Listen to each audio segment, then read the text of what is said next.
तो आप सबका बहुत बहुत स्वागत है आज की संध्या में। और ये माता सीता, भगवान कृष्ण, अखिल ब्रह्मांड नायक, परमपिता परमेश्वर भगवान राम की अतिशय कृपा से ये संभव हो पाता है कि हम लोग भगवत चर्चा के लिए एकत्रित हों। ये हमारे लिए परम सौभाग्य की बात होती है। तो हम लोग भगवत गीता के अनुक्रम में चलते चलते 8वें अध्याय के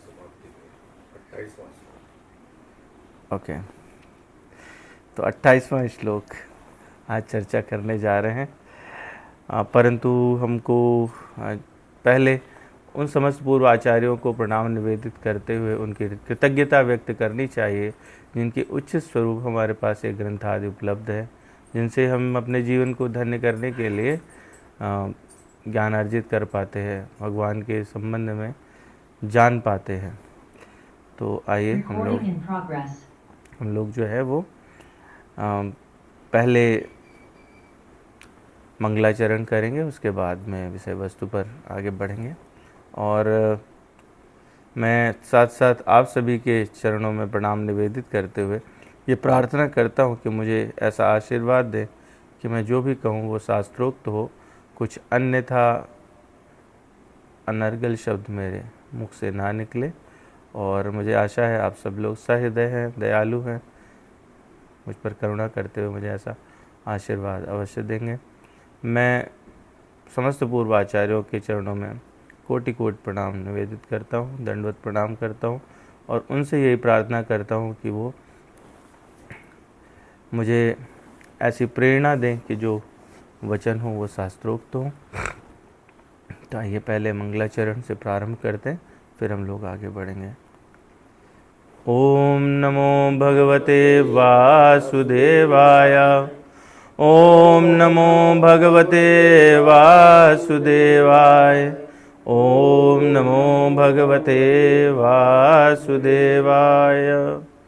वर्णानामर्थसंघानां रसानां छन्दसामपि कमङ्गलानां च कर्तारौ वन्दे वाणी विनायकौ।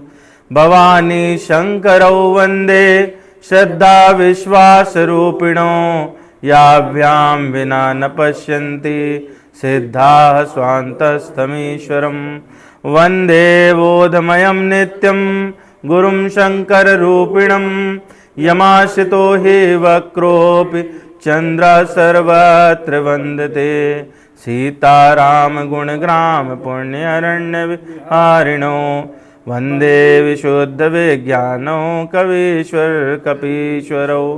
उद्भवस्थितिसंहारकारिणीं क्लेशहारिणीं सर्वश्रेयस्करीं सीतां नतोऽहं रामवल्लभां। वागर्थाविव सम्पृक्तौ वागर्थप्रतिपत्तये जगता पितरौ वन्दे पार्वती परमेश्वरौ। कर्पूरगौरं करुणावतारं संसारसारं भुजगेन्द्रहारं सदा वसन्तं हृदयारविन्दे भवं भवानी सहितं नमामि। ॐ अज्ञानतिमिरान्धस्य ज्ञानाञ्जनशलाकया चाक्षुरोन्मीलितं येन तस्मै श्रीगुरुवे नमः। श्रीचैतन्यमनोभीष्टं स्थापितं येन भूतले स्वयं रूपा कदा मह्यं ददाति स्वपदान्तिकम्। वन्देऽहं श्रीगुरोः श्रीयुतपदकमलं श्रीगुरून् वैष्णवांश। श्रीरूपं साग्रजातं सहगणरघुनाथान्वितं तं सजीवं साद्वैतं सावधूतं परिजनसहितं कृष्णचैतन्यदेवं। श्रीराधा कृष्णपादान् सहगणललिता श्रीविशाखान्वितांश। हे कृष्ण करुणा सिंधु दीनबंधु जगतपते। गोपेश गोपिका कांत राधा कांत नमोस्तुते। तप्त कांचन गौरांगे राधे वृंदावनेश्वरी। वृषभानुसुते देवी प्रणमामि हरिप्रिये। वाञ्छाकल्पतरुभ्यश्च कृपा सिन्धुभैव च पतितानां पावनेभ्यो वैष्णवेभ्यो नमो नमः। श्री कृष्ण चैतन्य प्रभु नित्यानंद, श्री अद्वैत गदाधर श्रीवासादि गौर भक्त वृंद। हरे कृष्ण कृष्ण कृष्ण हरे हरे, हरे राम राम राम हरे हरे। हरे कृष्ण कृष्ण कृष्ण हरे हरे, हरे राम राम राम हरे हरे। शान्ताकारं भुजगशयनं पद्मनाभं सुरेशं, विश्वाधारं गगनसदृशं मेघवर्णं शुभांगं, लक्ष्मीकान्तं कमलनयनं योगभिर्ध्यानगम्यं, वन्दे विष्णुं भवभयहरं सर्वलोकैकनाथं। यं ब्रह्मा वरुणेन्द्र रुद्रमरुता स्तुवन्वन्ति दिव्यैः स्तवैर्वेदैः, साङ्गपदक्रमोपनिषदैर्गायन्ति यं सामगाः।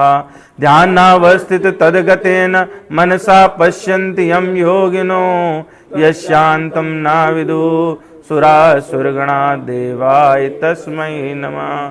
गुरुर्ब्रह्मा गुरुर्विष्णु गुरुर्देवो महेश्वरा, गुरुर्साक्षात् परब्रह्म तस्मै श्री गुरवे नमः।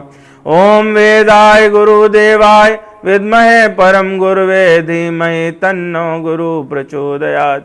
ओम परम तत्वाय नारायणाय गुरुभ्यो नमः। ओम गुम गुरुभ्यो नमः। ओम गुरुभ्यो नमः। बोले वृंदावन बिहारी लाल की, श्री श्री राधा श्याम सुंदर भगवान की, श्री सीताराम भगवान की, पवन सुत हनुमान की जय। उमापति महादेव की, सदगुरु भगवान की जय। तो हम लोग जो है श्लोक संख्या 28 पर चर्चा करने जा रहे हैं। तो उससे पहले तो टेस्ट होगा आज तो टेस्ट वाला दिन था, है ना? तो तैयारी है पूरी टेस्ट की? हाँ तो ठीक है, फिर फर्स्ट श्लोक से सुनाना शुरू कर दीजिए।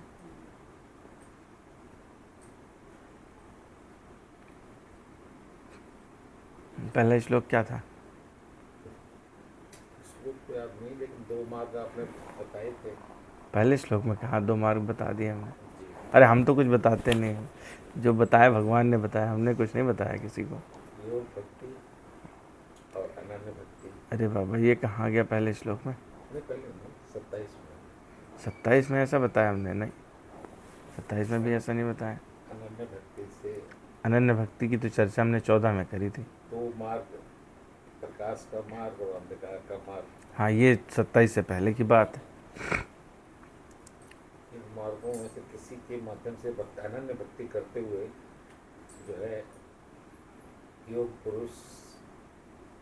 आपने पढ़ा नहीं है, पूरे हफ्ते भगवत गीता आपने नहीं खोली। सही कह रहे हैं ना हम?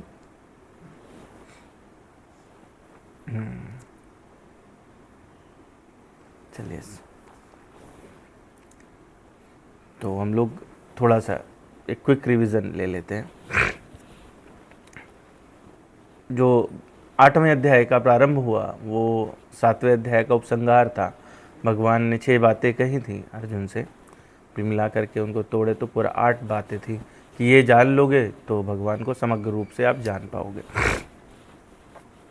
फिर भगवान से अर्जुन ने वही प्रश्न किए कि ये क्या है जो आपने कही 6 बातें, अधिभूत, अधियज्ञ, ये सब क्या है, स्वभाव क्या है, प्रकृति क्या है, इस तरह के अर्जुन ने 8 प्रश्न पूछे और भगवान ने उनमें से 7 प्रश्नों के उत्तर शुरू में ही 4 श्लोक में दे दिए और उसके बाद से 28 श्लोक तक सिर्फ एक प्रश्न का उत्तर दिया। वो था कि प्रयाण काल में किसका स्मरण करना चाहिए। ये अर्जुन का अंतिम प्रश्न था। मृत्यु के समय कौन स्मरणीय है, ये अर्जुन का अंतिम प्रश्न था। तो भगवान ने क्या किया, उसके लिए पूरा अध्याय एक प्रश्न के लिए। तो हमारा जो चर्चा का विषय है वो बेसिकली यही है। भगवान ने फिर बताया कि जो अंत समय में अंत काले क्षमा में स्मरण मुक्त्वा कलेवरम, भगवान बताया कि जो अंत काल में स्मरण करता है किसको, मुझे, तो वो मुझे प्राप्त करता है, मेरे स्वभाव को प्राप्त करता है। फिर भगवान ने वही नियम आगे लगाया, बोले कि यम बाप स्मरण भावंते जत्यंते कलेवरम तम तमे वैति कौनते सदा तद्भाव भाविता हैं। तो जो जिस भाव में स्मरण करता है जिसका भी, वो उसी को प्राप्त कर लेता है। तो अर्जुन को लगा कि हम लोग तो संसारिक लोग हैं, युद्ध में हैं, और ऐसे ही संसार में सब लोग अपने अपने कार्य में रहते हैं, तो ऐसे में हम कैसे स्मरण करें। तो भगवान ने कहा तस्मात् सर्वेषु कालेषु मां मनुस्मर युद्ध चा, हर समय हर क्षण मुझे याद करते हुए युद्ध करो। तो पहले भगवान ने स्मरण की बात की, फिर युद्ध की बात की। तो हमारे जीवन में जो सिद्धांत है, इस पूरे अध्याय का एकमात्र सिद्धांत वो यही है कि हमें हर क्षण को मृत्यु का क्षण समझ के उतनी उग्रता से, उतनी तीव्रता से भगवान का स्मरण करना चाहिए। नाम जब लें भगवान का जब स्मरण करें, तो ये भाव मन में रखें कि यह अंतिम क्षण है, अंतिम बार भगवान का स्मरण कर पा रहे हैं। इसके बाद शायद स्मरण करने का या भगवान का नाम लेने का मौका ना लगे। तो जब आपको कोई ऐसी किसी बैंक में पहुंच जाएं जहां पर आपके जीवन में जो सबसे महत्वपूर्ण चीज़ है वो रखी हो, उसको पाने की जो उग्रता है, तो कैसी उग्रता रहती है कि जितना लूट सके, जितना बटोर सके वो बटोर ले। तो वो वाली उग्रता, तो भगवान ने इस श्लोक में यही बात कही, उस उग्रता से, उस भावना से भर कर कि ये आखिरी क्षण है। तो भगवान का स्मरण वो इस प्रकार से हो जैसे अंतिम क्षण, अंतिम बार, और ना मिले तो अब प्राण निकले, ऐसा भाव तो ये बन जाना चाहिए। फिर भगवान के लिए ये रहता है भगवान के विषय में जानना। तो जब जानने की बात आए तो कहते हैं संत लोग कि हमको ऐसा विचार करना चाहिए जैसे कि पूरा जीवन अनंत काल तक हमारे पास में समय ही समय है। भगवान को आराम से जाने, एक एक लीला का, उनके रूप का ऐसा आस्वादन करते चले कि पूरा उसका पूरा आनंद आए।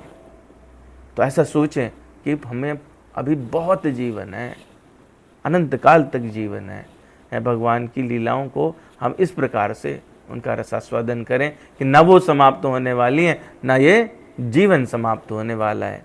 लेकिन जब भगवान के स्मरण की बात हो, जब भगवान के नाम की बात हो, तो इतनी उग्रता से, इतनी तीव्रता से लेना चाहिए जैसे ये अंतिम क्षण हो। तो भगवान ने फिर बताया कि ये आप हर क्षण जैसे युद्ध में जा रहे हो तो आप स्मरण करते हुए युद्ध करिए। ऐसे ही हमें अपने हर कार्य को भगवान का स्मरण करते हुए उसको करना चाहिए। अर्जुन के माध्यम से ये हमको भगवान ने संदेश दिया। फिर भगवान ने आगे बताया कि उसमें कैसे रहता है। अर्जुन का प्रश्न आया कि योगी लोग कैसे करते हैं। तो भगवान ने बताया कि हम प्राण को ले जाएं ऊपर, फिर वो जो चक्र हैं उनसे एक एक से ऊपर उठें और षट चक्र योग में जाके आज्ञा चक्र पर मन को ले आएँ, प्राण को वहाँ स्थित करें। तो भगवान ने कहा मन सा चले न, मन को अचल बना दें।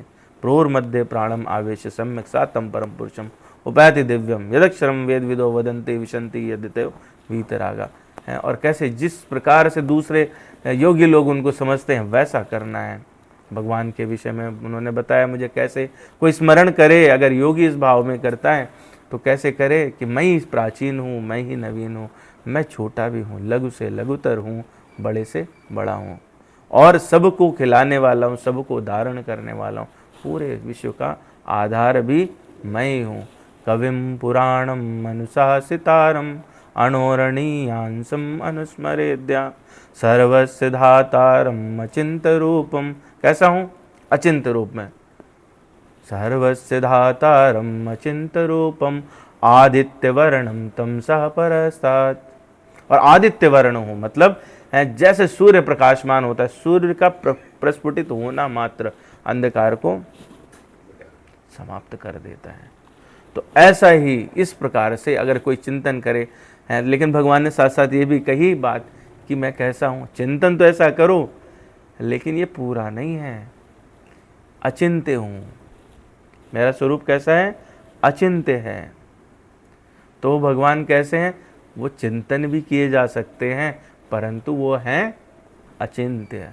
उनका पूरा डिस्क्रिप्शन दिया नहीं जा सकता।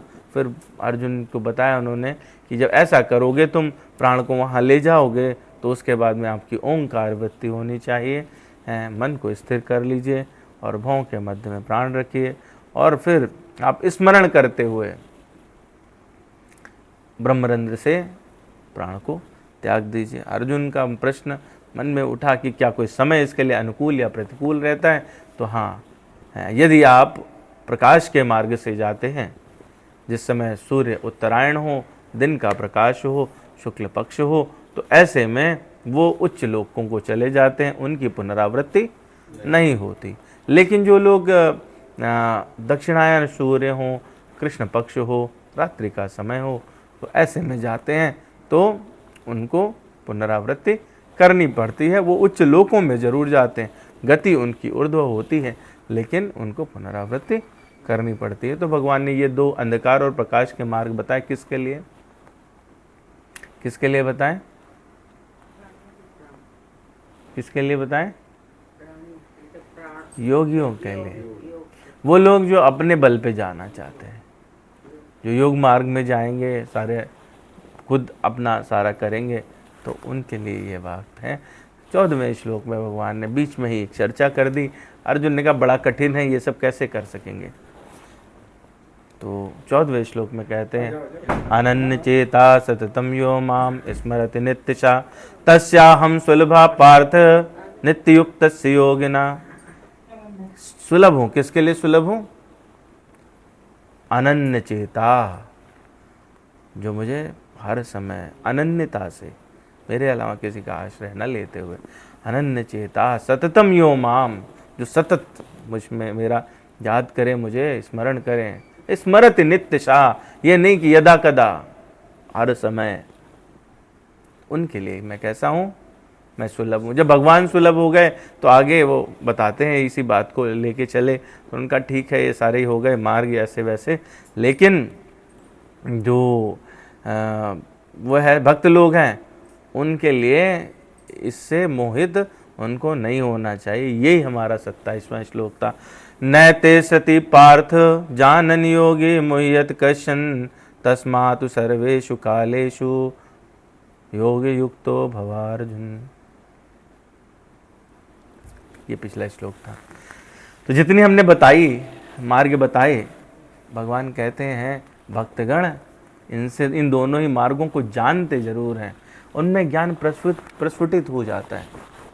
अंत समय तक जो भक्त रहते हैं, जो अनन्य भक्त रहते हैं, उनमें ये ज्ञान प्रस्फुटित होता है, लेकिन वो इसमें फंसते नहीं है। वो उत्तरायण का प्रतीक्षा नहीं करते, वो ये नहीं सोचते कि मुझे मृत्यु कैसे लेनी है। क्यों? क्योंकि वो तो भगवान के रूप, लीला, गुण, नाम, इनका आनंद लेने में व्यस्त रहते हैं। उन्हें मृत्यु की चिंता नहीं होती कि वो कैसे मरेंगे, कैसे जाएंगे। क्यों? क्योंकि अगर आप पिता के आश्रित होकर, पिता का हाथ पकड़कर, और बल्कि पिता अगर आपका हाथ पकड़ के चलता है, तो हमको चिंता करनी पड़ती अब मैं किधर जाऊं? नहीं, वो तो उसका कार्य हो जाता है, वो आपको ले जाता है। भगवान वही बात कह रहे हैं, नैते सति पार्थ जानन योगी मुह्यत कश्चन तस्मात् सर्वेषु कालेषु योग युक्तो भवार्जुन। तो ये वही 7वां श्लोक है जिसको उलट के यहाँ पे भगवान ने कहा, तस्मात् सर्वेषु कालेषु माम अनुस्मर युद्ध चा मयि अर्पित मनोबुद्धिर मामेवैश्य संशयम। बिना संशय के मन और बुद्धि को मुझ में अर्पित करके और लग जा। भगवान ने उसी को यहाँ पे थोड़ा और विस्तृत कर दिया, कह दिया, नैते श्रुति पार्थ जानन योगी मुह्यत कश्चन तस्मात् सर्वेषु कालेषु योग युक्तो भवा अर्जुन। अर्जुन कैसे हो जाओ? भक्ति में स्थिर हो जाओ। तो अर्जुन को ये बात लगी कि क्या भक्त को इनमें से किसी मार्ग की चिंता नहीं करनी पड़ती। हम लोगों ने पिछली बार कुछ कुछ चर्चाएं की थी। अब मैं चाहता हूं कि हम लोग थोड़ी सी चर्चा जो है वो प्रयाण कैसा होना चाहिए। मैंने इसको स्केप कर दिया था, तब आप लोगों से जब उत्तरायण की चर्चा कर रहा था तब कहा था कि भीष्म जो है वो इस मार्ग को लेकर के उन्होंने प्राण अपने त्यागे थे। तो हम लोग आइए देखते हैं कि भीष्म जो है वो कैसे उन्होंने प्रयाण किया और क्या उनका रहा, जीवन काल कैसे रहा। तो हम लोग उसको एक बार सूक्ष्म से देखते हैं। तो ये वर्णन है, कुरुक्षेत्र का युद्ध समाप्त हो चुका है और भीष्म जो है वो बाणों से छिदे हुए शैया पर हैं। सूर्य धीरे धीरे उत्तरायण की तरफ जा रहे हैं। युधिष्ठिर आदि सब उनसे मिलने के लिए आते। उससे पहले संपूर्ण विश्व के जितने ऋषिगण हैं, जितने भी, वो सारे के सारे वहां एकत्रित हो चुके हैं। सारे ऋषिगण वहाँ एकत्रित हो चुके हैं। बड़े से बड़े ऋषि, व्यास, देवल, असित, सब, मतलब हम जिनके नाम नहीं जानते, अंगिरा हैं, वो सारे जिन्होंने बड़े बड़े शास्त्रों की रचना की है, विभिन्न प्रणालियाँ दी, वो सब एकत्रित हैं। क्यों एकत्रित हैं? भगवान का एक परम भक्त अब प्रयाण के करीब है, तो उसकी वाणी सुननी है। तो हमारे जीवन का क्या उद्देश्य होना चाहिए? जो शुद्ध भक्त है, भगवान का जो शुद्ध भक्त है, उसका कैसे हमको सानिध्य मिले।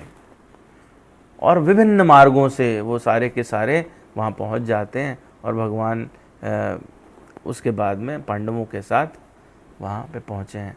तो जब पहुँचे हैं तो भीष्म जी स्तुति करते हैं। पहले तो वो बता रहे हैं, उन्होंने सब बताया, युधिष्ठिर को पूरा ज्ञान दिया है, दान क्या करना चाहिए, धर्म क्या होता है, राजनीति कैसे करो, सत्य का क्या मार्ग है। अगर आप युधिष्ठिर भीष्म संवाद आपको मौका मिले महाभारत में पढ़ें, तो जीवन में जिन नीतियों का प्रयोग करना चाहिए वो सारी नीतियाँ, भगवत गीता एक महाभारत का अंग है, दूसरा विदुर नीति, विदुर का संवाद है वो, तीसरा भीष्म और युधिष्ठिर का संवाद। ये यदि पढ़े तो अपने को जीवन में जो शास्त्र में क्या दिया है और हमको क्या करना चाहिए, इसको जानने के लिए कठिनाई या श्रम नहीं करना पड़ेगा, हमारा कार्य इससे हो जाएगा।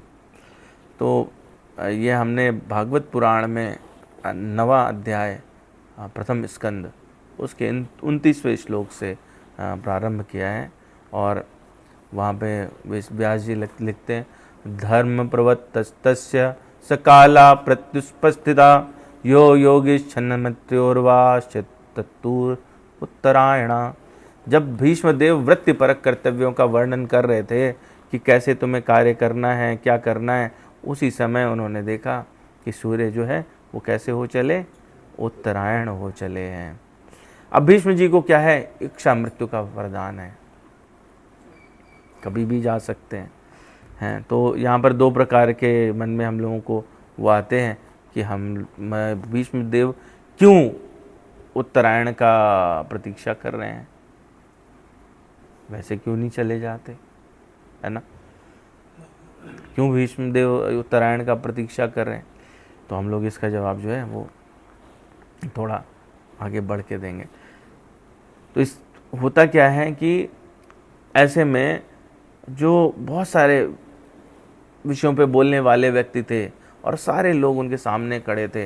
वेद व्यास जी लिखते हैं, तदोप साहित्य गिरि सहस्त्रिणी विमुक्त संग मन आदि पुरुषे। हजारों हजार लोग जो वहाँ खड़े हैं और साथ में कौन है, भगवान कृष्ण खड़े हैं किनारे। कृष्ण लसत पीत पटे चतुर्भुजे, चतुर्भुज में उनको दिखाई पड़ रहे हैं।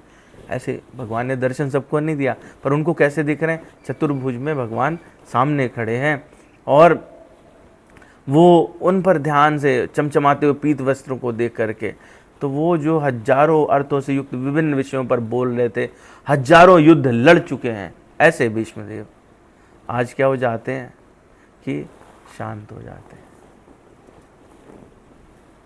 शांत होने का मतलब ये नहीं कि इसके बाद में उन्होंने वो बात कही है जो हमको कहनी चाहिए, हमको अपने जीवन में जरूर लेनी चाहिए। युधिष्ठिर भी हम संवाद बहुत अच्छा है, जरूर करना चाहिए, लेकिन हमको जो है ये बात, तो स्थिति कैसी है?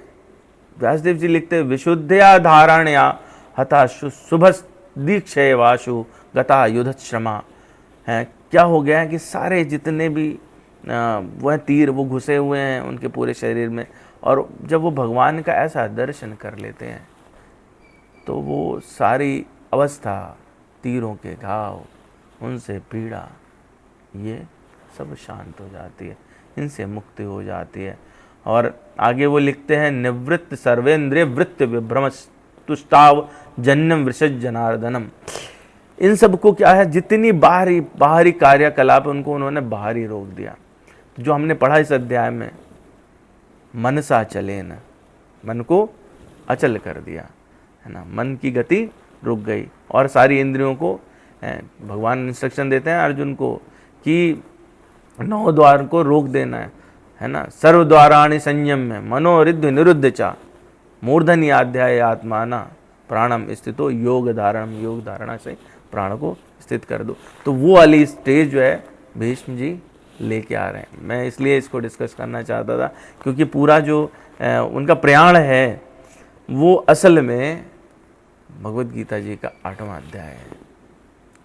तो अगर हम उसको समझते हैं तो कैसे किसी व्यक्ति को जीवन से रिटायर होना चाहिए, एक यात्रा से दूसरी यात्रा में कैसे जाना चाहिए, इसका जो उदाहरण है वो भीष्म जी देते हैं।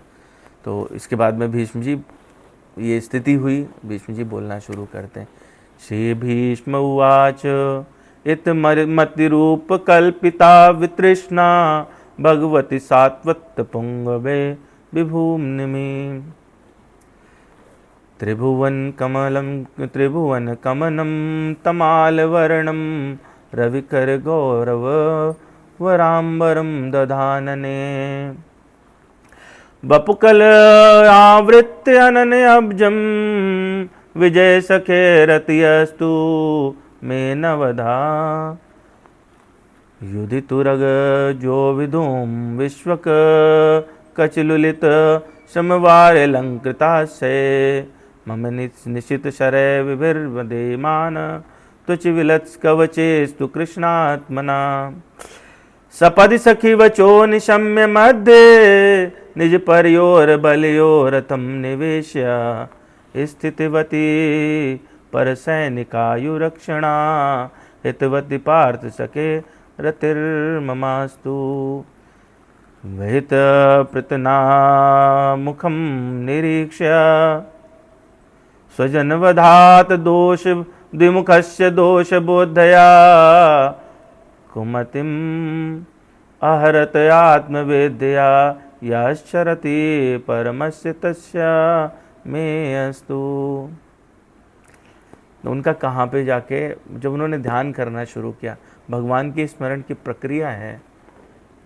जब हम लोग भगवान के विग्रह का दर्शन करते हैं तो हमको करना कैसे चाहिए, भगवान के चरण कमल से प्रारंभ करके और फिर धीरे धीरे चरण कमल से ऊपर उठें, फिर और ऊपर उठें, फिर कटी क्षेत्र का दर्शन, और उसके बाद और ऊपर जाएं तो वक्षस्थल, और फिर ऐसे ऊपर उठते हुए मुखारबृंद, ललाट पर आखिरी में सबसे देखना चाहिए। तो वो प्रक्रिया जब उन्होंने पीत वर्ण में भगवान को देखा तो ये प्रक्रिया पूरी की, और जब उनके मुखमंडल पे आए तो क्या हुआ कि उनका जो है वो मुखमंडल पर टिक गया, मन भगवान के उस मनोहर मुस्कान पर टिक गया। और भगवान की मनोहर मुस्कान कैसी है, इसके पहले उन्होंने क्या कहा है, उन्होंने कहा कि वो ऐसी वृत्ति में थे जो बाण थे वो सारे चुभे हुए हैं। तो भगवान के उस चेहरे को, कौन सा, त्रिभुवन कमनम तमाल वर्णम, जो तमाल वर्ण का है, तमाल का वृक्ष होता है अगर आपने देखा है तो श्याम रहता है उसका, है भगवान का ही स्वरूप माने जाते हैं तमाल वृक्ष। तो कैसे हैं भगवान? तीनों लोकों में अभीष्ट प्रदान करने वाले, और तमाल वर्ण के होने के बाद में कैसे रविकर गौरव, कैसा है कि जैसे सूर्य की किरण है और उनमें सुनहली किरणें निकलती हैं साइड से, ऐसा उनको दिखाई दे रहा है। तो जब हम भगवान के ऐसे स्वरूप का दर्शन करने लगते हैं तो ये एहसास होता है, भक्तों का कथन है कि पलक झपकना ऐसा लगता है कि उससे आसान होती कि मृत्यु हो जाती। जब उस रस का आस्वादन होना प्रारंभ होता है तो आपको इतना आकर्षक लगता है कि इस दुनिया में, इस जगत में कोई भी उससे आकर्षक चीज़ है नहीं। भगवान का जब दर्शन होना प्रारंभ हो जाता है तो वो इसलिए कहते हैं कि प्रार्थना कर रहे हैं कि उनका चमचमाता पीतांबर और चंदन की चित्रावली से सुसज्जित मुख कमल मेरे आकर्षण का विषय बने। और पहली उन्होंने इच्छा क्या करी कि मैं सकाम फलों की इच्छा को त्याग दूं। सबसे पहली इच्छा उन्होंने क्या करी कि सकाम फलों की इच्छा को त्याग दूं। ऐसे अर्जुन के सखा श्री कृष्ण में मेरी निष्कपट भक्ति हो जाए। तो जो ये वाली चीज़ है वो पहला त्याग हमको क्या करना है जीवन में, वो है भगवान का निष्कपटता से स्मरण। पहली चीज जो भगवान मांगते हैं सुंदरकांड में, आप गाते रहते हैं, निर्मल मन जन सो मोहि पावा, मोहि कपट छल छिद्र न भावा। भगवान को क्या नहीं पसंद है? कपट। इसलिए पहला जो स्टेप है वो क्या है? निष्कपटता का भाव। निष्कपटता कैसे आएगी? मतलब हम चाहेंगे तो निष्कपट हो सकेंगे क्या? नहीं हो सकेंगे। इसलिए नहीं हो सकेंगे क्योंकि ये दोष जो है ना, ये पैकेज है। जैसे कोई सामान खरीदते हैं हम तो उसके साथ में रैपर आता है, टॉफ़ी के साथ में रैपर आता है, उसका कुछ ना कुछ साइड इफ़ेक्ट रहता है। इस शरीर का ये साइड इफ़ेक्ट है कि जो 6 विकार हैं वो रहेंगे, उनका मिश्रण कपट है, वो जाता नहीं है। कैसे जाएगा? क्या उपाय है उसके लिए? वही जो भगवान ने पहले कह दिया, तस्मात् सर्वेषु कालेषु महामनुष्मर युद्ध चा। जब भगवान का स्मरण करते हुए आप अपने कार्य करते हैं तो वो फिर धीरे धीरे जो मलिन मन है वो कैसा, जनक सुता जग जननी जान की, अतिशय प्रिय करुणा निधान की, ताके जुग पद कमल मनावो, जासु कृपा निर्मल मति पावो। है माता जन सीता कौन है? भक्ति। भक्ति का आश्रय, भक्ति का आश्रय क्या करेगा? मन को निष्कपट बना देता है। भक्ति का आश्रय कैसे होगा? भगवान का आश्रय कैसे लेंगे? क्योंकि भक्ति को तो सबसे ज़्यादा प्रिय है भगवान। तो जो भगवान का नित्य स्मरण करने वाले लोग हैं, भक्ति माता उन पर स्वतः कृपा कर देती हैं। इसलिए उनके चरण कैसे मनाएंगे? चरण मनाने का तरीका है कि वो जिनकी सेवा करती हैं नित्य प्रति, हम उनका स्मरण करें, उनकी सेवा में अपने इस शरीर को जो हमें मिला वो लगा दें। तो भीष्म जी ऐसे याद कर रहे हैं कि पहले उन्होंने चेहरा देखा भगवान का, वो चतुर्भुज रूप देखा, ध्यान किया, फिर उनसे प्रार्थना की मेरा मन निष्कपट हो जाए, और फिर उसके बाद भगवान की लीलाओं में गोता लगाना शुरू करते हैं। बोलते हैं क्या, युधि तुरग रजा विद्रुम विश्वक। हैं कैसे जो युद्ध में, मुझे याद आ रहा है कि युद्ध में क्या था कि तुरग लगे हुए थे और वो धूल उड़ा रहे थे। तुरग मतलब घोड़े, है ना, घोड़े दौड़े, भगवान उनको सारथी बने हुए हैं, तो जो धूल उड़ती है वो सारी कहाँ पे आ गई? चेहरे पे आ जाती है। और चूंकि वो तेज है, वेग से चलते हैं, तो भगवान का जो वो है विश्व कहते हैं बालों को, तो वो लहरा रहे हैं और पूरा जो तमाल वर्ण का उनका चेहरा है वो धूल दूषित हो गया है, वो बाल बिखर गए, धूल दूषित हो गया। और उसमें क्या है, अलंकार है, सजावट क्या है भगवान की, वो कहते हैं कि श्रमवार्य अलंकृतास्य, श्रमवार्य मतलब पसीने से, जो श्रम से उत्पन्न है, उस तूफान में वो चला रहे हैं, उस श्रम से उत्पन्न पसीने के बूंदें उनके चेहरे को और आकर्षक बना देती हैं। तो वो क्या एक एक लीला का धीरे धीरे स्मरण कर रहे हैं। और फिर आगे बोलते हैं कि मम निशित शरैर विद्यमान तुचि विलक्ष कवचे स्तु कृष्ण आत्मा। और फिर बोलते हैं कि ऐसे में मेरे नुकीले जो बाण हैं, इनसे बिंधा हुआ जो खाल है ये मुझे आनंद आता है। तो क्या है, वक्त की अलग अलग रिलेशन होते हैं, माता का पुत्र से जैसा रिलेशन होता है। अब वो युद्ध के उसको याद कर रहे हैं समय को, तो उसमें जो बाण लग रहे हैं वो कह रहे हैं कि तीक्ष्ण बाण मैं मारता था भगवान को और छू के जाते थे वो, तो भगवान को कभी यहाँ घाव लगा, कभी वहाँ। भीष्म जी जब चलाते थे तब ऐसा है। और भगवान को वो याद कर रहे हैं कि वो मतलब ये सब उनके लिए और अलंकार बन गया है। जैसे युद्ध में होता है, सैनिक जाते हैं तो उनका अलंकार क्या रहता है कि गोली छू के चली गई, ठीक है, वो बाद के लिए भयावह जरूर है, लेकिन उस समय वो उनकी शोभा की बात रहती है। तो युद्ध के लिए जो शोभायमान है वो क्या है कि पसीने से लथपथ हैं और धूल दूषित हैं, उसमें बाल पूरे घुंघराले बाल भगवान के वो धूल में सन गए और ये घाव निकल रहे हैं, और उनसे जो है भगवान उनसे आनंदित होते हैं और मेरा आकर्षण और बढ़ जाता है। तो ये कैसा है, क्योंकि जो भगवान की सेवा है, भगवान से संबंध है, वो 5 प्रकार का होता है प्रमुखता। रस कहे गए उनको, होते बहुत सारे रस हैं, 10 रस हैं, 5 प्रमुख हैं, जिनमें है शांत रस, दास्य रस, सख, वात्सल्य और माधुर्य।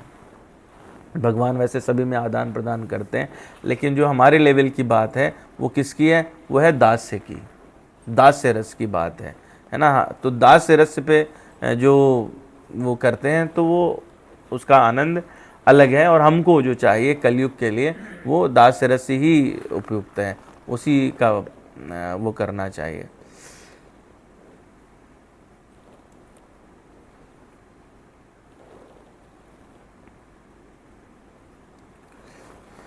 तो ऐसे में भगवान देख रहे हैं कि भगवान सामने खड़े हैं और वो ऐसी प्रार्थना कर रहे हैं, बोले आप जब ऐसे दिखते थे ना तो मुझे और आकर्षक लगते थे। और फिर आगे कहते हैं कि आपके मित्र के आदेश पालन करते हुए सपदि सखी वचो, जो आपके सख हैं यानी अर्जुन हैं, वो उनके वचनों का पालन करते हुए निशम्य,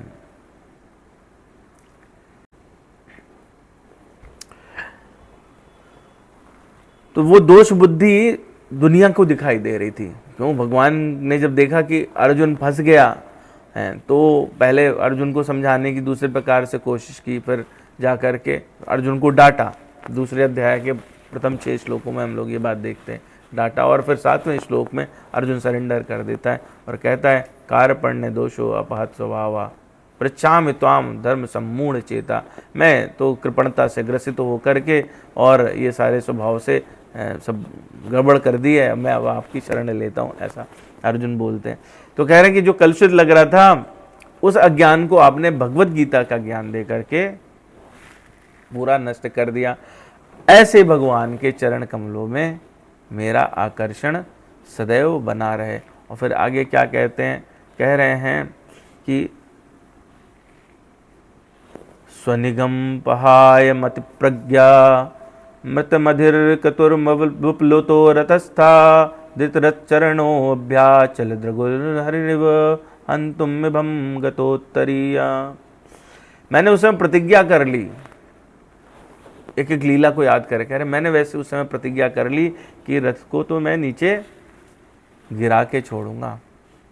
और हम सबको ये स्टोरी पता है, और दुर्योधन ने उन पर आक्षेप किया भीष्म पे, और भीष्म ने कहा कि अब अगले दिन एक न एक पांडव को तो मैं गिरा के छोड़ूंगा। 10,000 प्रतिदिन 10,000 सैनिकों को कम से कम मैं मारूंगा और एक पांडव हो जाएगा। तो जब ऐसा था तो ऐसे इस युद्ध में ये भावना कैसी भगवान के लिए कैसी होती है, ये भगवान के लिए बिल्कुल डिफरेंट है। भगवान को लगता है कि खेल की भावना है। एक भक्त जो है वो उनसे खेलना चाहता है, युद्ध खेल है उनके लिए, तो युद्ध की खेल में वो उसका आनंद लेते हुए उसको और बढ़ा रहे हैं। युद्ध चल रहा है, अर्जुन उसको डिफेंड कर रहे हैं, इधर से बाण वर्षा हो रही है और भीष्म जी उस दिन आतुर हैं। फिर सहसा भगवान को याद आता है कि भीष्म ने तो प्रतिज्ञा करी हुई है, तो वो पूरी तरह से भीष्म को डिफेंड करने के लिए बीच में एक और खेल रचते हैं, द्रौपदी को ले जाते हैं। हम लोग की कथा जानते हैं और द्रौपदी जो है वहाँ पर छिपके जाती हैं और उनसे आशीर्वाद लेती हैं भीष्म पितामह से। वो कहते हैं कि आप सौभाग्यवती रहो, तो कहते हैं आपने तो प्रतिज्ञा कर ली थी कि एक को मारोगे। समझ जाते हैं कि भगवान कृष्ण इनको लेके आए हैं, ये सारी लीला उनकी रची हुई है, तो वो इसलिए प्रतिज्ञा कर लेते हैं कि मैं आपने जो प्रतिज्ञा की थी कि मैं शस्त्र ग्रहण नहीं करूंगा, आपसे शस्त्र ग्रहण करा के छोड़ूंगा। और जब भगवान को याद आता है कि ये तो इन्होंने ऐसी प्रतिज्ञा करी, लीला में दिखता है भीष्म ने उनको स्टिमुलेट कर दिया कि वो उठा लें, रथ का पहिया उठा लें, मारने दौड़े नहीं। भगवान की ये खास बात है कि वो जब ऐसा कोई क्लेश आए बीच में, दो क्लैश हो रहा हो, दो प्रतिज्ञाएं, भक्त की प्रतिज्ञा और अपनी प्रतिज्ञा है, भगवान अपनी प्रतिज्ञा अपना मान छोड़ देते हैं।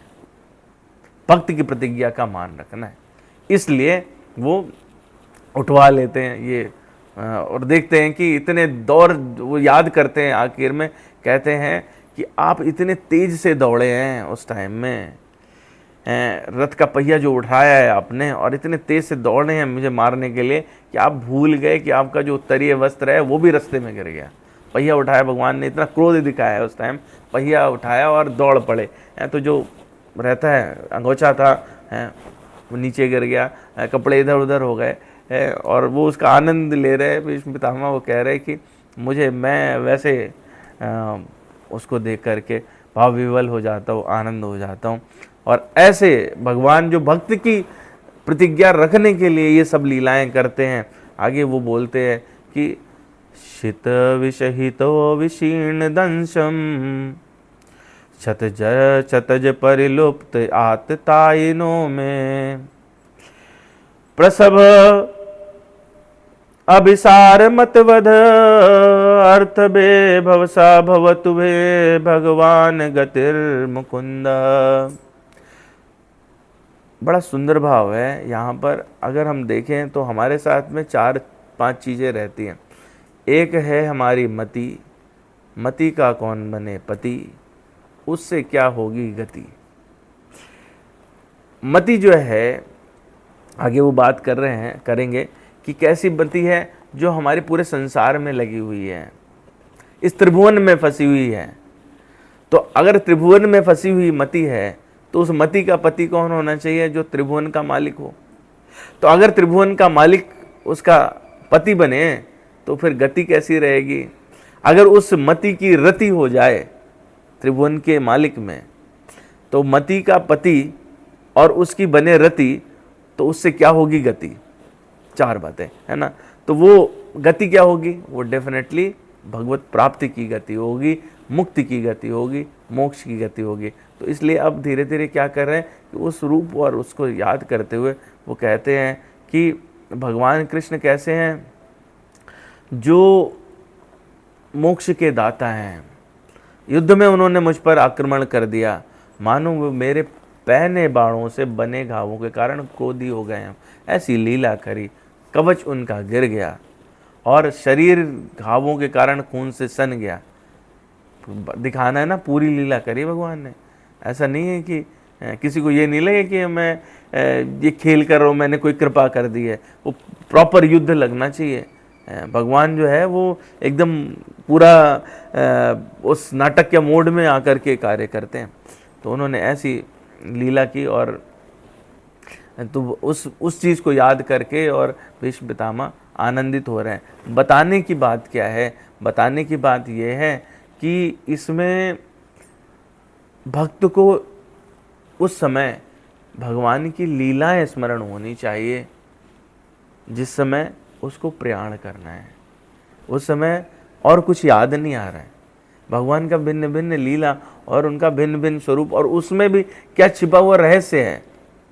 ये ज्ञान के कारण जब मोक्ष की गति आने लगती है ना, तो ज्ञान का प्रादुर्भाव हो जाता है। ज्ञान के कारण वो लीलाएं प्रस्फुटित हो जाती हैं और वो वस्तुतः कैसी हैं वो दिखाई पड़ती हैं, वो नहीं कि जो हमने संसारिक आंखों से देखा है। इसलिए वो यहाँ पर एक एक का रहस्य बता रहे हैं कि उन्होंने ऐसा किया, मानो ऐसा कर रहे हो पर ऐसा था नहीं, मैं जानता हूँ, ऐसा भीष्म जी बोल रहे हैं। तो वो कह रहे हैं कि और कैसा था, आखिर में वो फिर ये बात बोलते हैं कि मैं अब क्या करना चाहता हूँ। कह रहे हैं विजय रथ कुटुम्बे आततोत्रे कृतया रश्मिन् तत्स्या ईक्षणीये भगवती रतिरस्तु में मुमूर्षो यम निरीक्ष्य हतागता स्वरूपम। उस स्वरूप पर मैं अपना फोकस करना चाहता हूँ, ध्यान करना चाहता हूँ। मैं अपना ध्यान अर्जुन के उस सारथी पर करना चाहता हूँ जो कैसे थे कि दाहिने हाथ में विजय रथ पर चढ़े हुए हैं और अपने जान की बाजी लगाए हुए हैं। दाहिने हाथ, आत तोत्रे मतलब दाहिने हाथ में चाबुक लिए हुए हैं और घोड़ों की लगाम थामे हुए हैं। ऐसे भगवान सुंदरता पूर्वक आकर्षक दिखाई दे रहे हैं और मैं उनके चरणों में अपने मति को चाहता हूं कि उसकी प्रीति हो जाए मृत्यु के क्षण में। जो जिन्होंने कैसी कृपा की कि युद्ध स्थल में जिन्होंने भी उनका दर्शन किया, उन सब ने मृत्यु के उपरांत अपने स्वरूप को पा लिया, उन्हें बोध हो गया, उनकी मुक्ति हो गई। ऐसे भगवान हैं। भगवान का जो दर्शन पा ले उसको क्या हो जाता है, मुक्ति हो जाती है और वो भगवान की सेवा में चले जाते हैं जो जैसी भावना रखता है। इसीलिए भगवान ने 5वें श्लोक में ये बात कही, यम यम वाप स्मरण भावम त्यजत्यन्ते कलेवरम तम तमे वैति कौन्ते तस्मात् भाव भाविता। जैसा रहता है, भाव रहता है, उस प्रकार से भगवान को वो प्राप्त कर लेता है। तो वो उस फेज को याद करते हुए भगवान के चरणों में अपने मन को स्थिर कर देना चाहते हैं। और आखिर में कहते हैं कि ललित गतिविधि विलगुहास प्रणया दृष्टिपात कल्पित प्रणय निरीक्षण कल्पतरोरुमाना कृतमनुकृतवत्या उन्मदान्धा प्रकृति मगन किल्यस्य गोपवद्वा। आखिर में जो भक्ति का एपिटोम है, हाईएस्ट प्लेटफॉर्म है, सबसे ऊपर जो स्थिति है वो किसकी है? भक्ति की स्थिति गोपियों से कही जाती है। तो कह रहे हैं कि मेरा मन उन भगवान कृष्ण में एकाग्र हो जिनकी चाल और प्रेम भरी मुस्कान में ब्रजधाम की रमणियों को आकृष्ट कर लिया था, जिनकी रास लीला उनके अनुकरण करके तन्मय हो गई सारी गोपियां, और उनके हाव भाव युक्त चेष्टाएं, मधुर मुस्कान, प्रेम भरी चितवन से अत्यंत अंतर्धान हो जाने पर भी प्रेम और उन्माद से मतवाली होकर के वो भगवान कृष्ण को पूरा विरह में जब तक उनका जीवन रहा, ऐसे भगवान कृष्ण में मेरा परम प्रेम हो जाए।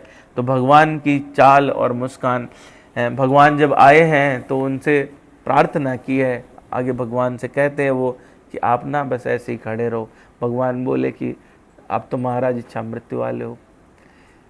बोले साल भर खड़े रहो, तो साल भर खड़ा रहूँगा क्या? तो भगवान से भीष्म पितामह कहते डरो मत,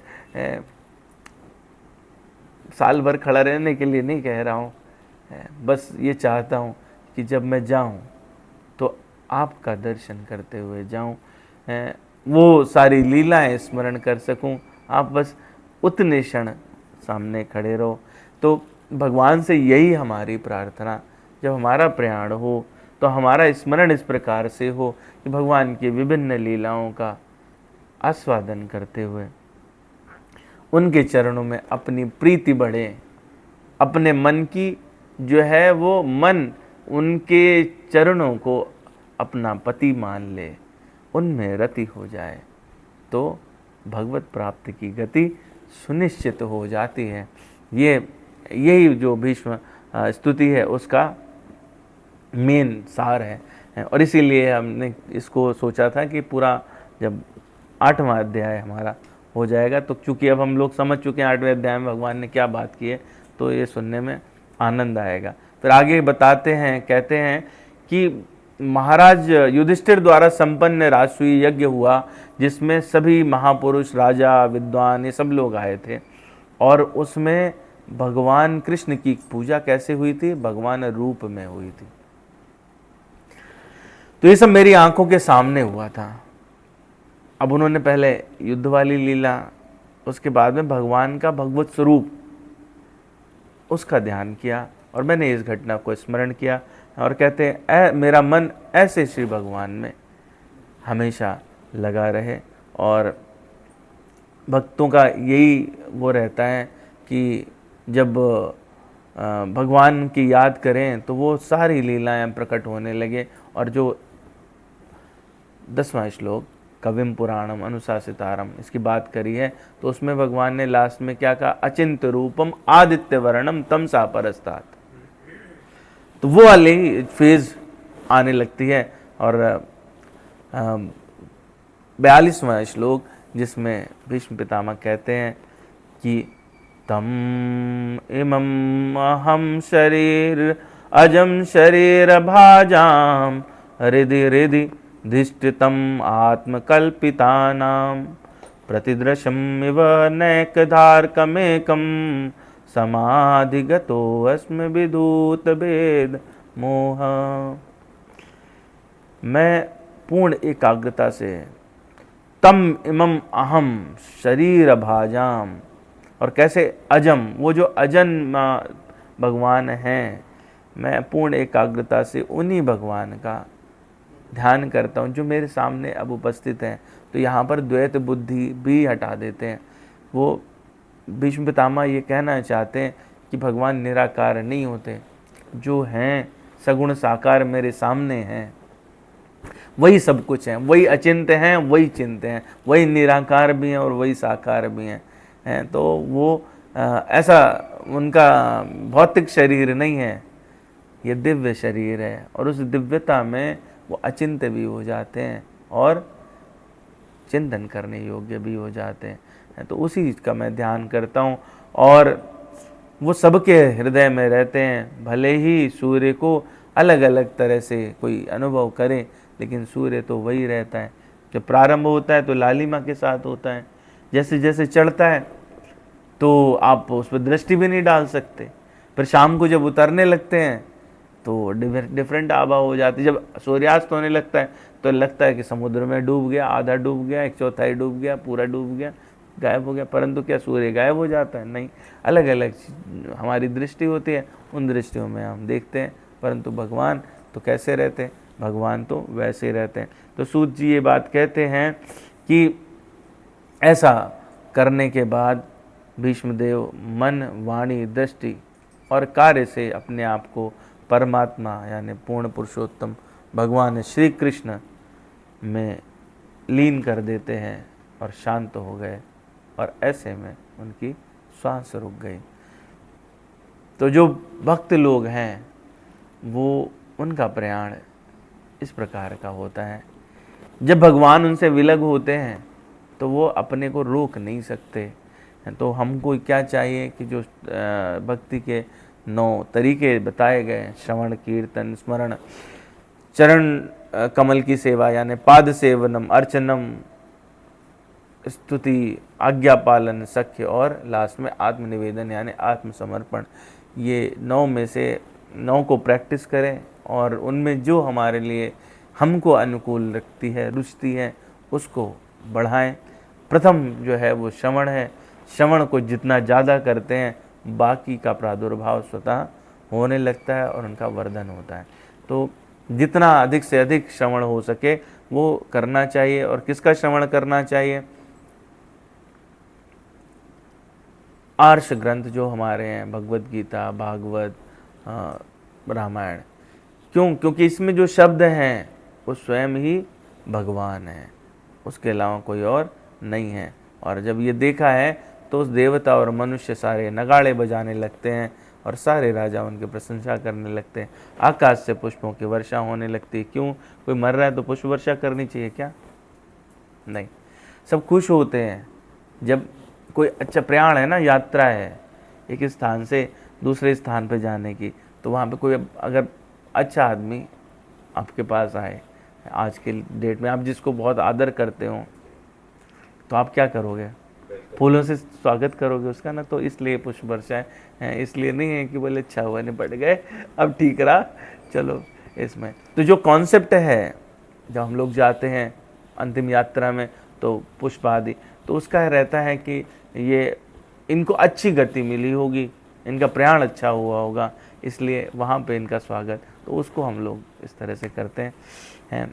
तो आइए हम लोग का मूल श्लोक जो है, आज समय ज़्यादा लूँगा क्योंकि हम इस अध्याय को आज प्रयास ये है कि, तो आखिरी श्लोक में अर्जुन कहते हैं कि आपने सब बता दिया मुझे, मन में भाव है अर्जुन के, आपने सब बता दिया, वेद, यज्ञ, तप, ये सब करके, और फिर आपने योग भी बता दिया। फिर आपने क्या कहा कि कैसा होना चाहिए, मैं हमेशा भक्ति में लगा रहूं। बात समझ नहीं आ रही है। वेदेषु यज्ञेषु, इसके जवाब में भगवान कह रहे हैं, वेदेषु यज्ञेषु तपासु चैव दानेषु यत्पुण्य फलम प्रतिष्ठम अत्तेति तत्सर्वम् इदं विदित्वा योगी परम स्थानम उपैति चाद्यम। जो भक्ति मार्ग स्वीकार कर ले वो वेदाध्ययन, तपस्या, दान, दार्शनिक, सकाम कर्म, इन सब से फल मिलने वाले फलों से वंचित नहीं होता। अब ये कि उस धारणा का खंडन है इस श्लोक में। जब लगता है ना भक्ति करेंगे तो सब छूट जाएगा, यही भावना रहती है। हम अपने बच्चों को भी यही सिखाते हैं, अभी तो तुम्हारी बहुत उम्र है, पढ़ाई करो, तुम कहाँ इस सब चक्कर में लगे हुए हो। अरे अभी तो तुम्हारी बहुत उम्र है, पहले तो नौकरी की तैयारी कर लो, कहाँ इस चक्कर में लगे हुए हो। हमको ऐसा लगता है कि ये करेंगे तो वो सब छूट जाएगा। भगवान कह रहे हैं कि जो सकाम कर्म से प्राप्त होने वाले फल है उनसे वो वंचित नहीं होता, वो मात्र भक्ति संपन्न करके इन समस्त फलों की प्राप्ति करता है और अंत में परम नित्य धाम को भी प्राप्त होता है। ये एडिशनल बेनिफिट है। ये सब तो मिलेगा ही, एडिशनली भगवत प्राप्ति हो जाएगी, ये एडिशनल बेनिफिट है। तो हमारे जो मन में भ्रम रहता है वो ये वाला भ्रम हमको नहीं होना चाहिए, क्योंकि हमारा क्या रहता है, जितना वेदाध्ययन करेंगे, यज्ञ आदि करेंगे, घर में बुलाया, हवन करा लिया, तपस्या करी, दान दे दिया, तो लगता है इन सब से फल प्राप्त होगा, और वो भक्ति से कहाँ मिलने वाला है। तो कई बार ऐसा भी होता है कि जब भक्ति में लोग लगे होते हैं तो साथ में इन सब पे भी जोर देते हैं कि बोले इस सांसारिक कार्य के लिए तो ये करना चाहिए, करना चाहिए। भगवान ने कर्म कांड का निषेध नहीं किया। भगवान ने ऐसा कहा कि हम जब तक उस स्टेज तक नहीं पहुंचते तब तक जो वैदिक कार्य हैं वो वैदिक रीति से करने चाहिए, उनको कभी बंद नहीं करना चाहिए। जब आप उस प्लेटफॉर्म पे पहुंच जाते हैं, जब समाधिस्थ हो जाएंगे तो आप उससे ऊपर चले जाते, कर्म कांड की तब आवश्यकता नहीं रहती। फिर भी भगवान आते हैं तो कहते हैं, वो उन्होंने ये बात कही कि मुझे किसी कर्म को करने की आवश्यकता नहीं है, लेकिन फिर भी मैं इसलिए करता हूँ ताकि मेरा अनुकरण कर सकें लोग। राजा जनक को जरूरत नहीं थी कि वो राज्य चलाएं, विभिन्न कर्म कांड करें, क्योंकि वो कैसे थे, वो तो विदेह थे। जो देह से ऊपर हो जाए उसे कहते विदेह। तो जनक जी को तो सब पता था, ज्ञान का प्रादुर्भाव हो गया था, उसके बावजूद भी वो सारे कर्म कर रहे थे। क्यों?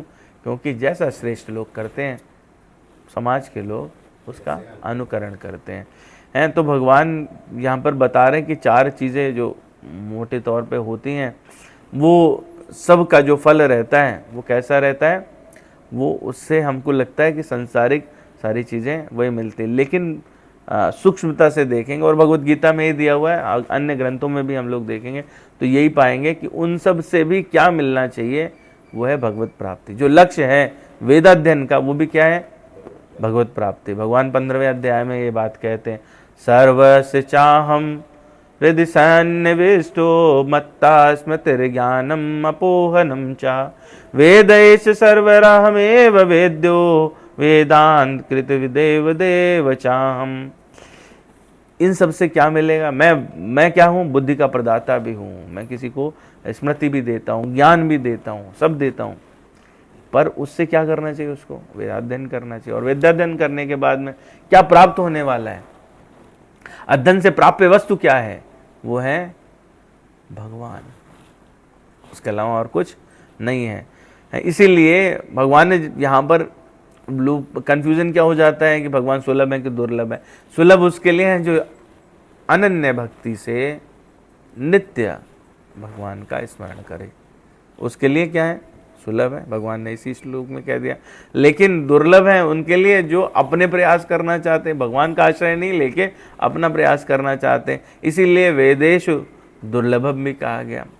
अगर ब्रह्म संहिता पढ़ेंगे तो उसमें उन्होंने कहा भगवान मिलते नहीं आसानी से, आसानी से हम लोग सुनते भी हैं, ये हमारी साधारण वो है, पहले भगवान आसानी से नहीं मिलते, पर दूसरी तरफ ये भी कहते हैं कि ढूंढेंगे तो भगवान मिल जाए, ये वस्तु नहीं मिल रही है। ये द्वंद्व कैसे आया है, द्वंद्व आया ही इसी से है कि जब आप इच्छा करते हैं ना, प्रबल इच्छा करते हैं भगवत प्राप्ति की, भगवान से हमको अपना संबंध जोड़ना है, ये इच्छा प्रबल है, अत्यंत प्रबल हो गई, तो इच्छा मात्र से ही भगवान मिल जाते हैं।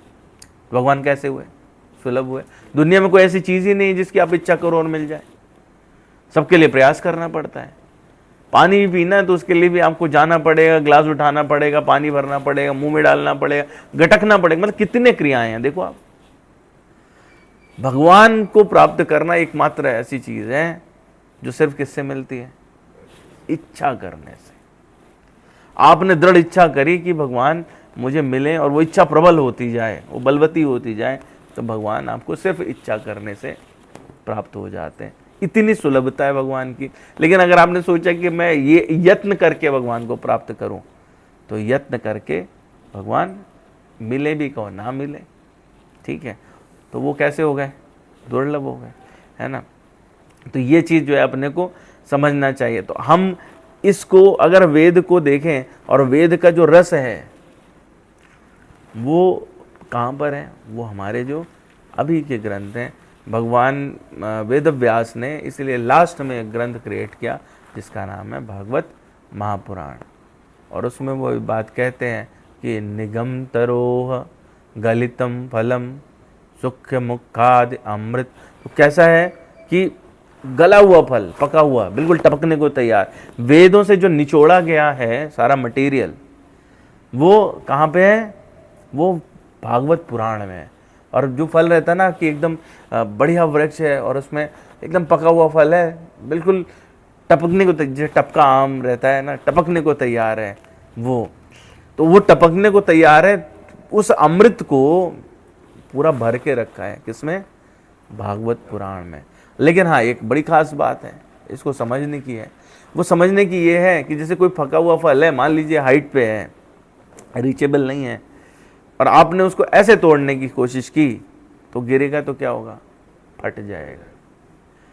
आसान तरीका क्या है कि अगर एक चेन बने, कोई वृक्ष से उसको चुपचाप तोड़े और किसी दूसरे को पास ऑन कर दे, उसके बाद वो उसको पास ऑन कर दे, तो ऐसे करते हुए वो निचले स्तर तक आराम से पहुंच जाएगा। और अगर उसमें अमृत भरा हुआ और ना कभी खत्म होने वाला हो तो सबको मिलेगा बराबर, फटेगा भी नहीं। इसी को कहते हैं गुरु शिष्य परंपरा। भगवान ने किसी को दिया, उन्होंने उसी तरह से दूसरे को दे दिया, तीसरे को।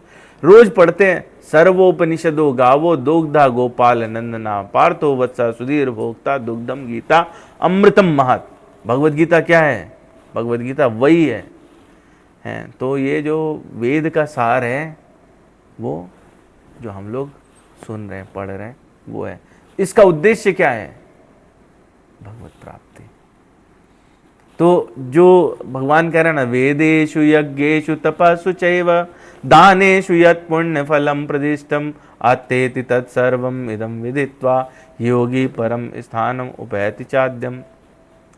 तो योगी क्या करता है ना, सारे जितने भी ये इनसे मिलने वाले फल हैं उनको भी लांघ जाता है। उनको लांघ जाने मतलब फल तो रास्ते में मिले ही मिले, ये वाले सकाम कर्म से जो आपको मिलना मिला ही मिला, यज्ञ से जो मिलना है मिलना ही मिला, अंत फल जो उसका है वो क्या है, वो है भगवान को प्राप्त करना, भगवत धाम जाना, वो भी आपको मिल जाता है। भगवद गीता में ये कहा गया है, सर्वे एप्यते यज्ञ विदो यज्ञ छपित कलमशा यज्ञ शिष्टा अमृतो भुजो यान्त ब्रह्म सनातनम।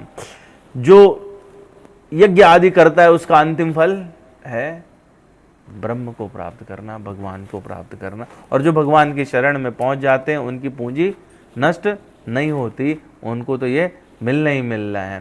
तो तपस्या करने का जो पुण्य फल है वो भी क्या है, किसी भी तपस्या से अंतिम फल जो प्राप्त करने योग्य है, जो प्राप्त करना चाहिए, वो है भगवत प्राप्ति, भगवान को प्राप्त करना। और अगर आप सब कुछ दान करना, जो सबसे बड़ी चीज है, लोगों को लगता है ना सबसे बड़ा दान क्या हो सकता है, रुपया पैसा अन्न। संवाद है यक्ष का और युधिष्ठिर जी का, यदि पढ़ेंगे तो वो वहां पर बताते हैं कि जो भौतिक दान है उसमें सबसे बड़ा दान है अन्न का दान करना। लेकिन अगर आप आध्यात्मिक रूप से देखेंगे तो अपने सारी चीजों का दान करना, आत्मसमर्पण करना ही सबसे बड़ा दान है। आत्मसमर्पण क्या है, भक्ति की 9वीं स्टेज है। यानी भक्ति करने से जो है आपको वो सारी चीजें स्वतः उपलब्ध हो जाती। भगवद गीता में हम लोग जब अभी 9वां अध्याय चर्चा करेंगे तो उसमें एक श्लोक आता है, यत् करोषि यदश्नासि यज्जुहोषि ददासि यत् पश्यसि कौन्ते तत्कुरुष्व मदर्पणम। जो करो वो सब, जो भी करना है वो सब क्या करो, मुझको अर्पण कर दो। इसी को भगवान ने युद्ध के क्षेत्र में 7वें उसमें श्लोक में ये बात कही, तस्मात् सर्वेषु कालेषु मामनुस्मर युद्ध चा। युद्ध करो, मुझ में समर्पण करके करो। कोई कार्य करो तो भगवान को समर्पित होकर करो, है वो इतनी बात है। पर कहते उससे कुछ भी मिले, शुभा शुभ फले रैवम मोक्ष शयी कर्म बंध नहीं। तुम अगर शुभ या शुभ करोगे, कोई यज्ञ तप कुछ करोगे और अपने सकाम वृत्ति से करोगे तो उससे क्या होगा, या तो शुभ फल मिलेगा या शुभ मिलेगा। शुभ मिलेगा तो क्या होगा कि आगे आपको उसके बढ़िया रसीले फल मिलेंगे। लेकिन और अशुभ मिलेगा तो क्या होगा, पाप युक्त हो जाएगा। तो पुण्य हो चाहे पाप हो, दोनों ही कर्म बंधन वाले हैं, आप यहीं फंसे रहोगे। इसीलिए भगवान फिर आगे कहते हैं, संन्यास योग युक्तात्मा विमुक्तो माम उपैष्यसि। जो मुझ में अपनी पूरा सब कुछ अर्पित कर देता है वो कैसा हो जाता है, मुक्त हो जाता है। उसको ऐसा व्यक्ति ही संन्यास योग वाला कहलाता है। तो जब चाहे वो आप वेद का अध्ययन करें, यज्ञ करें, तपस्या करें या दान इत्यादि करें, उनका जो फल है वो सब जो भी मिलने वाला है उससे पार। सबसे बड़ा दानी कौन कहलाता है, सबसे बड़ा दानी कौन था, चलो ठीक है, राजा हरिश्चंद्र हो गए, कर्ण भी हो गए हैं। जब इतिहास में नाम लिया जाता है इतिहासकारों के अनुसार कर्ण, ठीक है, 3 लोगों के नाम लिए जाते हैं। राजा बलि है ना, आप लोगों को चर्चा की थी हमने, तो ये बात कही थी कि जो शब्द आया बलिदान, राजा बलि का जो दान था वो इतना महान था कि उसके कारण ये शब्द क्रिएट हो गया बलिदान। बलि का दान सबसे बड़ा दान था, है, उसके कारण ये शब्द क्रिएट हो गया बलिदान। लेकिन अब आप दान में देखो, भिन्नता देखो कि राजा हरिश्चंद्र की बात की इन्होंने, मैंने सोचा नहीं था कि चर्चा में लूंगा। राजा हरिश्चंद्र की बात की तो वो क्या कर्मयुक्त दान है उनके, पूरे टाइम फंसे रहते हैं उसमें। कब तक, जब तक भगवान की शरणागति नहीं लेते, ठीक है ना।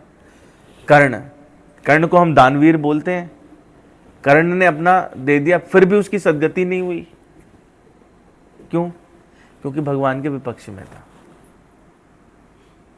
तो कोई भी दान आप करते हो ना, दान पर बहुत अच्छी चर्चा है 17वें अध्याय में, है ना, कौन सा दान सात्विक है, कौन सा दान है, दान पे 6-7 श्लोक है लगातार। तो ईश्वर मौका देंगे तो हम लोग उस पर जरूर चर्चा करेंगे। तो दान कोई भी करते हो ना, उनके साथ में क्या शुभ अशुभ जुड़ा हुआ है। लेकिन अगर आत्मसमर्पण कर देते हो, मेरा कुछ तो है ही नहीं, तेरा तुझको अर्पण क्या लागे मेरा, ठीक है। मैं हमेशा इसको मजाक में ऐसे बोलता हूँ कि पहले ये आरती गाते हैं सब लोग, आखिरी लाइन है ना, तेरा तुझको अर्पण क्या लागे मेरा, उसके बाद कहते बेटा पर्स लाना है, उसमें से 100 रुपए है, तो मतलब आपने पहले बोल दिया कि तेरा तुझको अर्पण क्या लागे मेरा, अब उसके बाद में कह रहे हो कि मेरा पर्स लाना है, तो उसको तो एक क्षण भी नहीं रखा आपने। जब उन्हीं का था तो मेरा कैसे हुआ, फिर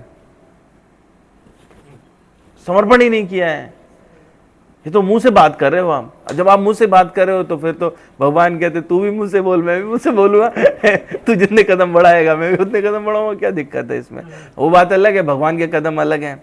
इसमें भी मैं उदाहरण यही देता हूँ कि बलि का उदाहरण बहुत बड़ा उदाहरण है।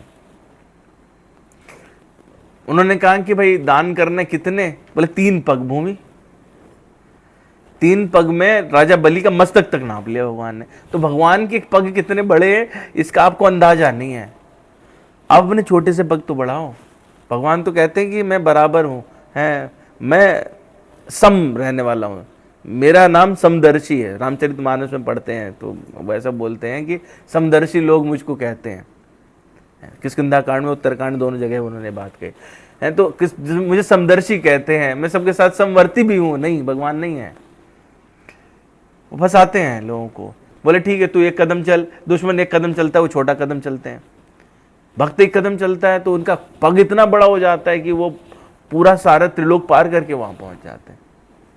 तो आप प्रयास तो करो, 1 कदम अपना जेन्युइन कदम उठाइए और फिर देखिए क्या आनंद है उसका, है ना। तो इसलिए भगवान कह रहे हैं वेदेषु यज्ञेषु तपासु चैव दानेषु यत् पुण्य फलम प्रदिष्टम अत्येति तत्सर्वम् इदं विदित्वा योगी परम स्थानम उपैति चाद्यम। इसमें 3 मैंने प्रकरण लिए हैं, मैं इन पे डिस्कशन नहीं करूंगा, लेकिन मुझे मन था कि रामचरितमानस को लेके आना है तो मैंने इसलिए एक दशरथ जी का प्रकरण है इसलिए लाया। मन में भ्रम आता है कि अभी आपने जैसे कहा 2 मार्ग बताए, एक प्रकाश का मार्ग, एक रात्रि का मार्ग। तो अगर रात्रि मार्ग में मृत्यु होती तो क्या हुआ, तो क्या अटक जाएंगे। दशरथ जी उसका एग्जाम्पल है। दशरथ ने अपना शरीर रात्रि में त्याग किया परंतु रुके नहीं है। क्यों? क्योंकि भक्त का हाथ भगवान पकड़ते हैं तो उनकी गति रुकती नहीं है, वो पुनरावृत्ति में नहीं आते। भक्त बनना है तो आपकी पुनरावृत्ति नहीं होंगी। तो हमारी ये चिंता ही नहीं है कि उत्तरायण है, दक्षिणायन है, प्रकाश का मार्ग है, अंधकार का मार्ग है, जब जाना है तब चले जाएंगे। भगवान ने जितने दिन के लिए भेजा, सेवा के लिए भेजा, सेवा करेंगे और भगवान के कार्य में लगे। ये शरीर हमारा जो है वो भगवान के कार्य में लगे, बस इतनी सी बात है। तो यहाँ पर ये उत्तरकांड में, लंका कांड में है। लंका कांड में आई थिंक 102 दोहा नंबर के आसपास की बात है। भगवान शंकर बता रहे हैं माता पार्वती को, ताते उमा मोक्ष नहीं पायो, दशरथ भेद भगति मन लायो, सगुनोपासक मोक्ष न लेहि, तिन कहु राम भगति निज देहि, बार बार करि प्रभु ही प्रणामा, दशरथ हरषि गए सुरधामा। दशरथ जी जो है स्वर्गलोक में रुके रहे, भगवान से आके मिले हैं। भगवान ने उनको मोक्ष देना चाहा है। ये जो है ना, दशरथ भेद भगति मन लायो, ठीक है, इस पर चर्चा है, इस पर चर्चा करेंगे तो मतलब मेरे अंदर वो फूट रहा है पर अपन करेंगे नहीं, 1.5 घंटा लेगा लगभग ये, है ना। तो जो भेद है वो क्या है, तो वो भेद जो है वो ये है कि सारी चीज़ों से ऊपर उठ जाते दशरथ जी और भक्ति पकड़ लिया उन्होंने, और भगवान ने सब देने की कोशिश की है और भगवान ने ये चाल सब जगह चली है। बाली प्रकरण में चली, जटायु प्रकरण में चली। जटायु जाते हैं तो उनको कहते हैं मैं आपको शरीर दे दूं, लेकिन जितने सयाने हैं ना सब भक्त लोग हैं, कहते हैं अपन को ये सब चाहिए नहीं, ठीक है। बाली को बोले मैं आपको जिंदा कर दूं, बोले क्यों कर दो, जन्म जन्म मुनि जतन कराही, अंत राम कही आवत नाही। मैं क्यों है, मैं मतलब सामने खड़े हो फिर भी मैं क्यों ऐसे करूं, ऐसे गीधराज। बोले अब क्या करना, आपकी गोद में तो सिर रख लिया मैंने, अब मुझे क्या करना, क्या जरूरत। काकभुसुंडी को उन्होंने जब वरदान देने की बात की तो कहते कौन सा वरदान लोगे बताओ, मोक्ष लोगे, ये लोगे, वो लोगे।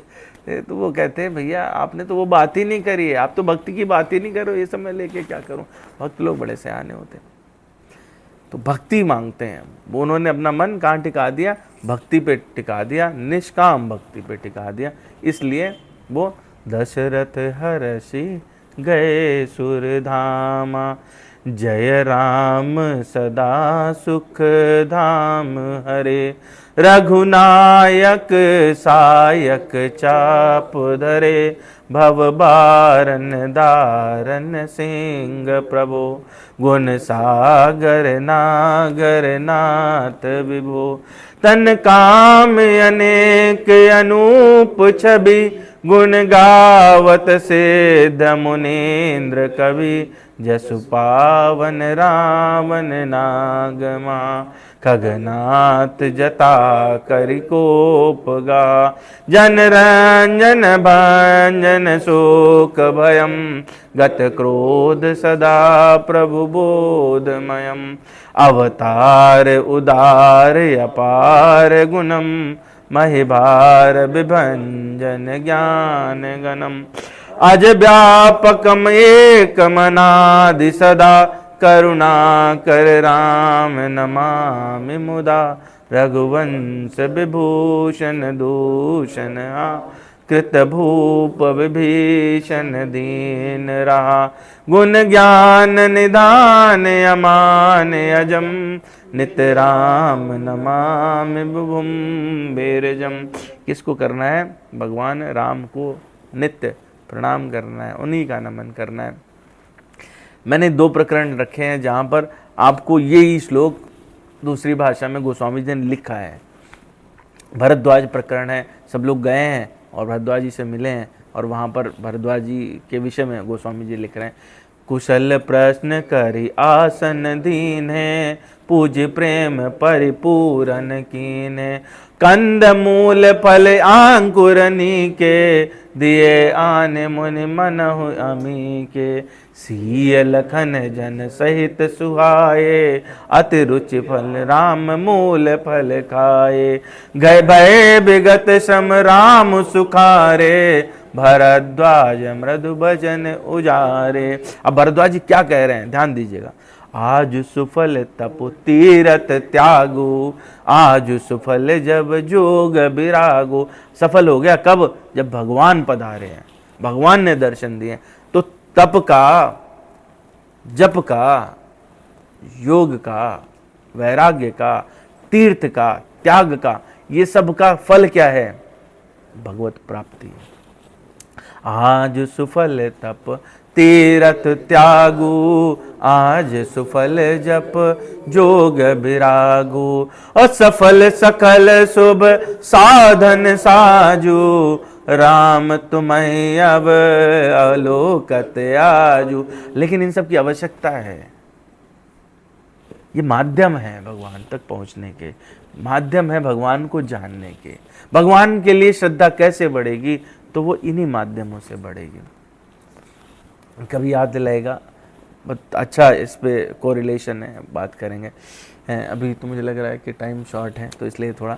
लाभ अवधि सुख अवधि न दूजी, तुम्हारे दर से आस सब पूजी, अब कर कृपा देहु बर एहू, निज पद सर सिज सहज स्नेहू, करम बचन मन छाड़ चलो, जब लग जन न तुम्हार, तब लग सुख सपने हो नहीं, किए कोटि उपचार। ध्यान दीजिए, कर्म वचन मन, कैसे ये तीनों, छाड़ छलु, कपट त्याग करके, निष्कपट हो करके, कर्म वचन मन छाड़ छलु, जब लग जनु न तुम्हार। जब तक आपका नहीं हो जाए, किसको, कपट छोड़ करके। और कैसे, कर्म से, वचन से और मन से।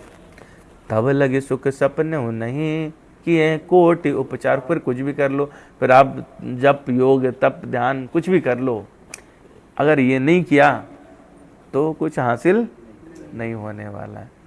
और ऐसा ही प्रकरण है जब गरुण जी और काकभूषणी जी का यहाँ पर वो है चर्चा है,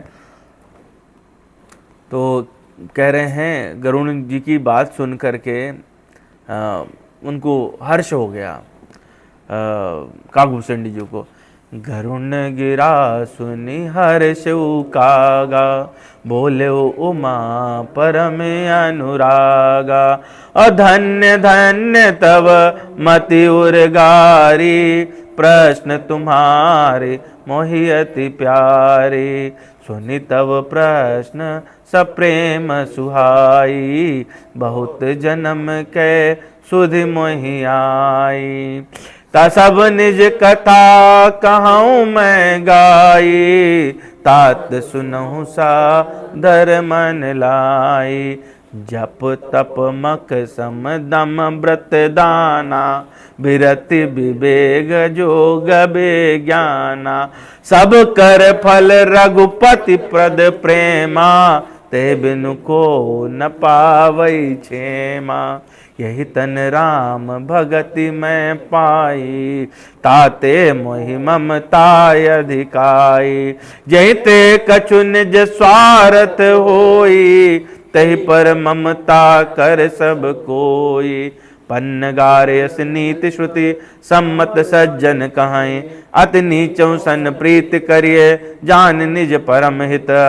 पाट कीट ते होई तहि ते पाटंबर रुचिर, कृमि पालय सब कोई परम अपावन प्राण सम। और इसके बाद में जो सबसे बढ़िया लाइन है वो कहिए, स्वार्थ साच जीव कहूँ एहा, मन क्रम बचन राम पद नेहा। और सोई पावन सोई सुभग शरीरा, जो तनु पाय भजिय रघुबीरा। तो इससे ज़्यादा सुंदर बात क्या हो सकती है कि आपको ये शरीर मिला है। कबहु करुणा करि नर देहि, देत ईश बिनु हेतु सनेहि। बिना अहेतु की कृपा करके भगवान ने ये शरीर दिया है। और इसका सबका क्या उपयोगिता क्या है कि स्वार्थ साच जीव कहूँ एहा, मन क्रम बचन राम पद नेहा। और सोई पावन सोई सुभग शरीरा, कोई भी वो अपने शरीर की बात कर रहे हैं, वो कह रहे हैं कि मुझे ये काग का जो शरीर है ना वो इतना प्यारा है। क्यों? क्योंकि इससे ही तो मैंने भगवान की भक्ति पाई है, मैं इसको नहीं छोड़ना चाहता। अब सोच के देखो, हमको मानव शरीर मिला, श्रेष्ठ माना जाता है ना। काकभूषणी जी तो अपने कौवे के शरीर को नहीं छोड़ना चाहते। क्यों? क्योंकि उससे उनको राम की प्राप्ति हो गई। तो हम जो है हमारा जो शरीर मिला उसकी सबसे बड़ी उपयोगिता है कि भक्ति करें, भगवत प्राप्ति में मन लगाएं हैं। तो अब हम लोग बिल्कुल सूक्ष्मता से इस अध्याय में हमने क्या सीखा। अध्याय का नाम है अक्षर ब्रह्म योग। जिसका शरण नहीं हो ऐसे भगवान, उनका योग, उनसे जुड़ना। तो अर्थ क्या हुआ? भगवान के पास जाना है, भगवत प्राप्ति, यही अध्याय है। तो इसमें हमको ये सीखना क्या है? तस्मात् सर्वेषु कालेषु महामनुष्मर युद्ध चा। प्राथमिकता किसकी देनी है? भगवान के स्मरण की प्राथमिकता देना सीखें। पहले समझें कि उससे क्या होने वाला है, अभिप्राय पहले, कार्य उसके बाद में करें। अभ्यास, अभ्यास बड़ा महत्वपूर्ण है। अभ्यास करें और अभ्यास करते करते ही आप जो है वो आपकी जो अंतिम परीक्षा है वो क्या है? वो मृत्यु है। मृत्यु के समय हम कैसे रहते हैं? भीष्म जी जैसे रहते हैं या किसी साधारण कीट पतंग की तरह चले जाते हैं? ये इम्पोर्टेंट बात है। और प्रेम, भगवान से भक्ति यानी प्रेम, प्रेम जो है वो किसी भी नियम का मोहताज नहीं है। उसमें दिन के रास्ते जा रहे हैं, रात के रास्ते जा रहे हैं, किस समय प्राण त्याग रहे हैं, उससे लेना देना नहीं है। बहुत बार भक्त लोग भगवान की लीला में सम्मिलित होना है इसलिए धराधाम पे आ जाते हैं। इससे वो पुनरावृत्ति नहीं समझते। तो भगवान से जो प्रेम करते हैं वो बिल्कुल भिन्न रहते हैं। तो हमने इस पर चर्चा कर ली कि 8 प्रश्न पूछे, 3 में पहले 7 प्रश्नों के उत्तर दिए, चौथे श्लोक तक 5 से 8 में भगवान ने बताया मृत्यु में कृष्ण का कैसे स्मरण करें, 9 से 16 में अब स्मरण का अभ्यास कैसे किया जाए विभिन्न प्रकार, 17 से 22 में भौतिक जगत और आध्यात्मिक जगत में क्या अंतर है, किससे पुनरावृत्ति होती है और कहाँ से चले जाते हैं, और 23 में भगवान ने शुद्ध भक्ति क्या है उससे निश्चित सफलता मिलती है, और आखिरी में तो घोषणा ही कर दी कि तुम कुछ भी करो, अगर भक्ति कर रहे हो तो इन सबसे पार चले जाओगे, आपको किसी दूसरे उपाय की आवश्यकता नहीं रहेगी। इसी के साथ ये अध्याय जो है वो